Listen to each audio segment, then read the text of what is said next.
Sachin GIDC road ઉપર park કરેલું chemical ટેન્કરમાંથી drainage લાઇનમાં ઠાલવતા જ દુર્ઘટના સર્જાઈ ગઈ, જેમાં 6 વ્યક્તિઓના ગુંગળામાંથી મોત નીપજી ગયા, જ્યારે અન્ય 23 લોકોને તાત્કાલિક સિવિલ હોસ્પિટલ ખસેડવામાં આવ્યા છે। સુરતના સચિન જીઆઈડીસીમાં કેમિકલ ભરેલું ટેન્કર ખુલ્લામાં ઠાલવતા ઝેરી અસરથી 6 લોકોના મોત નીપજ્યા છે, જ્યારે 23થી વધુ મજૂરો કારીગરોને ગુંગળામણ થતા હોસ્પિટલ ખસેડવામાં આવ્યા છે। જીઆઈડીસીમાં આવેલા વિશ્વ પ્રેમ મિલના 10 કારીગર અને અન્ય મજૂર ગ્રસ્ત થઈ ગયા છે। આ ઘટનાની જાણ થતાં જ ફાયર વિભાગ પણ દોડતું થયું છે। સંદીપ ગુપ્તા, પ્રેમ ગુપ્તા, પ્રકાશ મારવાડી સહિત 8 થી 10 લોકોની સંડોવણી હોવાનું જાણવા મળે છે। ગુપ્તા બંધુઓ ભૂગર્ભમાં જતા રહ્યા છે। હાઇડ્રોજન સલ્ફાઇડથી મોત થયાની આશંકાઓ તબીબો સેવી રહ્યા છે। ગૃહ રાજ્યમંત્રી હર્ષ સંઘવી જણાવે છે કે પહેલા ઝડપથી સારવાર ચાલી રહી હોય એ પ્રાથમિકતા છે, ત્યારબાદ જે જરૂર હશે એ કરાશે। પોલીસ કમિશનર દ્વારા 2 થી 3 ટીમ બનાવીને તપાસ થઈ રહી છે। ટેન્કરનો ડ્રાઈવર હાલ બેભાન છે, પણ ભાનમાં આવી જાય એવી શક્યતાઓ પણ છે। ટેન્કરમાં જે કેમિકલ હોય એ થોડું હેવી હશે, કેમ કે પહેલા માળ સુધી અસર થઈ હશે, જોકે સંપૂર્ણ તપાસ ચાલી રહી છે। ભાજપ પ્રદેશ પ્રમુખ અને નવસારી સાંસદ સી.આર. પાટીલે સચિન જીઆઈડીસીની દુર્ઘટનાને લઈને દુઃખ વ્યક્ત કર્યું છે। માલિકોને શોધીને તેમની સામે ગંભીર ગુનો દાખલ કરવો જોઈએ।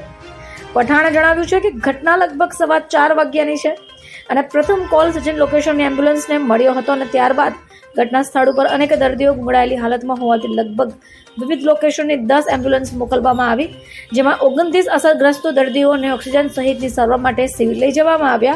108ના ईएमटी અને પાયલોટની સૂઝબૂછ સહિતની કામગીરીને પણ હું આવકારું છું। जी घटना है करीब 3:30 बजे के लपेट में यह घटना हुई।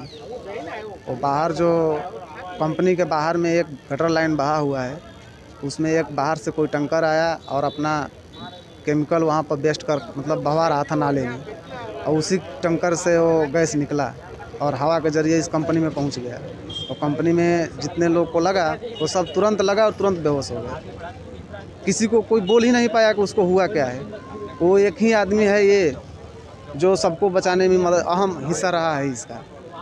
यहीं आकर के अपना सांस रोक करके हम लोगों के पास अपना सांस खोला, उसके बाद बताया कि ऐसा ऐसा वहाँ हो रहा है, तुम लोगों को जितने लोगों को बचाना है बचाओ, नहीं सभी लोग मर जाएंगे। हम लोगों ने जितने लोगों को निकालना था वहाँ से निकाले। किस तरह की लापरवाही दिखेगी?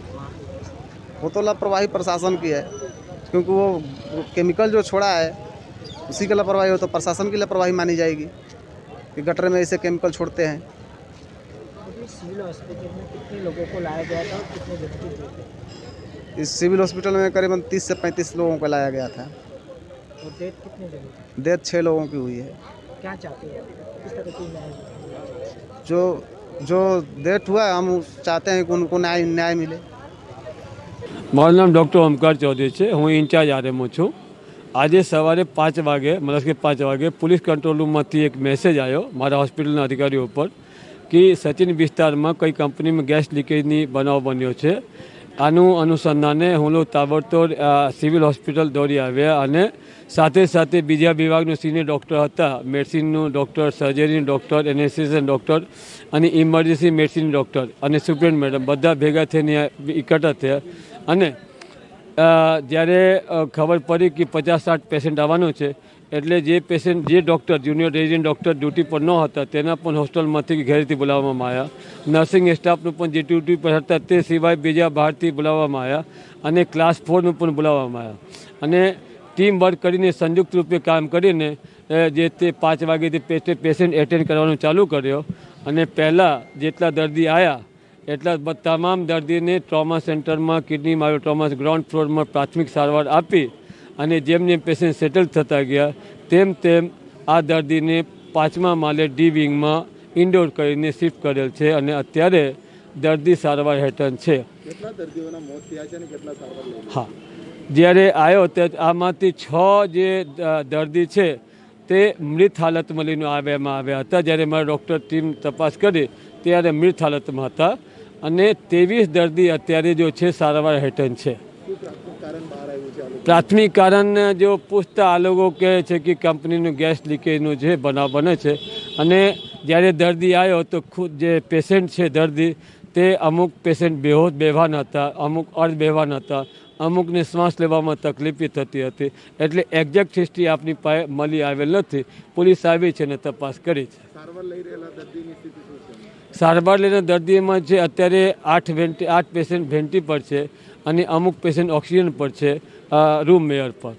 અને અત્યારે જે સેમ્પલ બધાનું લેવાઈ રહ્યો છે, સેમ્પલ અને તપાસ માટે મોકલાવીએ છીએ અને બધાનું સારવાર ચાલી રહ્યું છે. मजदूर वहाँ काम कर रहे थे, उनको बेचैनी महसूस हुई और उसके बाद वो फैक्ट्री के बाहर निकले, गेट से बाहर निकले और वहाँ गिरना शुरू हुए. पुलिस को जैसे ही ये पता लगा, पुलिस घटनास्थल पर पहुंची और पास में ही एक गंदा नाला है जिसमें एक टैंकर कुछ डिस्चार्ज कर रहा था, इस कंडीशन में पाया गया. तो अभी तक प्राथमिक रूप से यही कहा जा सकता है कि इस टैंकर से जो केमिकल डिस्चार्ज किया जा रहा था उस नाले में, वहाँ से कोई गैस निकली हैं और उस गैस के कारण विंड डायरेक्शन, हवा की दिशा के अनुसार इस फैक्ट्री के जिस एरिया में ये हवा अंदर जाने का रास्ता था उसके पास मज़दूरों को इसने प्रभावित किया. बहुत गंभीर घटना है. लगभग 6 मज़दूर अभी तक एक्सपायर हो गए हैं. कुछ एक और लोग अभी वेंटिलेटर पे हैं, ऑक्सीजन पे हैं. कुछ एक अफेक्टेड लोगों की तबीयत अभी ठीक है, जिनका स्टेटमेंट लेके पुलिस पूरी घटना को समझने का प्रयास कर रही है. जैसा मैंने बताया कि ये दुर्भाग्यपूर्ण एक्टिविटी है जिसमें कुछ लोग क्रिमिनल तरीके से इस तरह के डेंजरस केमिकल्स को डिस्चार्ज करते हैं नाले में या कहीं भी इंडस्ट्रियल एरिया के आसपास. पुलिस संपूर्ण गंभीरता से इस चीज़ को ले रही है और IPC 304 और जो भी सेक्शंस इसमें अट्रैक्ट होंगे वो सभी लगा के आरोपियों को जल्दी से जल्दी आइडेंटिफाई करके पकड़ा जाएगा. सर कौन से कलम के तहत गुनाह दाखिल किया जाएगा? अपराध मनुष्यवध IPC 304 है.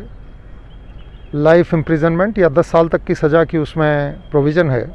गंभीर से गंभीर कलम लगाई जाएगी, कायदा के अनुसार तपास होगी और GPCB और FSL की टीम्स को हमने बुला लिया है. उनकी प्रेजेंस में ही सैम्पलिंग वगैरह सब लिया जाएगा. पूरे वैज्ञानिक तरीके से इन्वेस्टिगेशन आगे बढ़ाई जाएगी. बाकी जो आगे इन्वेस्टिगेशन में पता लगेगा उसके बाद मैं शेयर कर पाऊंगा. अभी प्राथमिक यही है. तो मालिक की ये तो क्या करेगा? ये अभी तक क्लियर नहीं है कि टैंकर कहाँ से आया.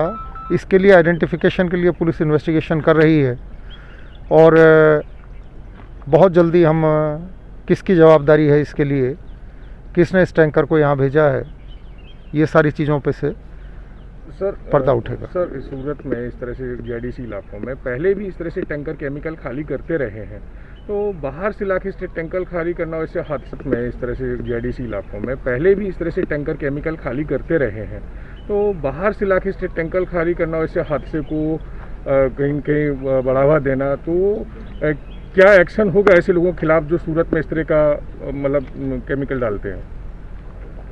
ये इस तरह की एक्टिविटी जैसा आपने बताया पहले भी ध्यान पे आई है. पुलिस इस चीज़ के बारे में बहुत केयरफुल रहती है. पुलिस ध्यान भी रखती है. सभी GIDC एसोसिएशन से भी हमेशा यही अपेक्षित है कि वो लोग भी ध्यान रखें. असल में डेंजरस केमिकल्स का इस तरह से डिस्चार्ज अपने आप में एक गंभीर गुनाह है. जैसा मैंने बताया इन्वेस्टिगेशन के बाद हम स्ट्रिक्ट एक्शन इस पर लेंगे. Thank you. मौका वारदात पे जायजा लिया है, किस तरह के सबूत इकट्ठा किया जाएगा? सब तरह के सबूत FSL की GPCB की टीम है, पुलिस भी ले रही है. Thank you. સવારે 6 વાગે જે ઘટના બની એના કુલ 29 દર્દીઓને અહીંયા સિવિલ હોસ્પિટલમાં લાવવામાં આવ્યા. એ પૈકી 6 દર્દીઓનું મૃત્યુ થયું અને બાકીના તમામ દર્દીઓ અત્યારે સારવાર હેઠળ છે. એમાંથી 7 દર્દીઓ વેન્ટિલેટર ઉપર છે, જેમાં 3 દર્દીઓની પરિસ્થિતિ ગંભીર છે. બાકી બધા દર્દીઓ સ્ટેબલ છે અને આપણે અપેક્ષા રાખીએ છીએ કે વહેલી તકે સારા થઈ જાય. તમામ સિવિલ હોસ્પિટલના સિનિયર ડૉક્ટર્સ અને નિષ્ણાતો એમની સારવારમાં અત્યારે લાગેલા છે. જે મૃતકો છે એમના પરિવારજનોને જાણ કરવાની અને કોમ્પન્સેશનની આગળની કાર્યવાહી ચાલુ થઈ ગઈ છે. એમને ટૂંક સમયમાં કન્સર્ન એમના જે વતનના જિલ્લાઓ છે એમના વહીવટીતંત્રને કોન્ટેક્ટ કરી એમને મૃતદેહને મોકલવાની પણ વિધિ ટૂંક સમયમાં કરવામાં આવશે. જે પોલીસ દ્વારા તપાસ કરવામાં આવી રહી છે. એમાં FSL અને GPCBને ઓલરેડી સેમ્પલ સ્થળ ઉપરથી લઈ લેવામાં આવ્યા છે. જે આ કેસના સસ્પેક્ટેડ ડ્રાઈવર છે એ પણ અત્યારે સારવાર હેઠળ છે, એટલે હજુ સુધી આગળની પુષ્ટિ થઈ શકી નથી. પરંતુ સેમ્પલનો રિપોર્ટ આવશે એના પછી ખબર પડી શકે કે કયા પ્રકારનું પ્રવાહી કેમિકલ હતું, અને જે અનઆઇડેન્ટિફાઈડ લોકો છે એમના માટે જે કંપનીના એ કર્મચારીઓ હતા એના મેનેજરને બોલાવીને એમને પણ આઈડેન્ટિફાઈ કરવાની કાર્યવાહી ચાલુ કરી દીધી. સાહેબ 6 જણાની મૃત્યુ થઈ છે.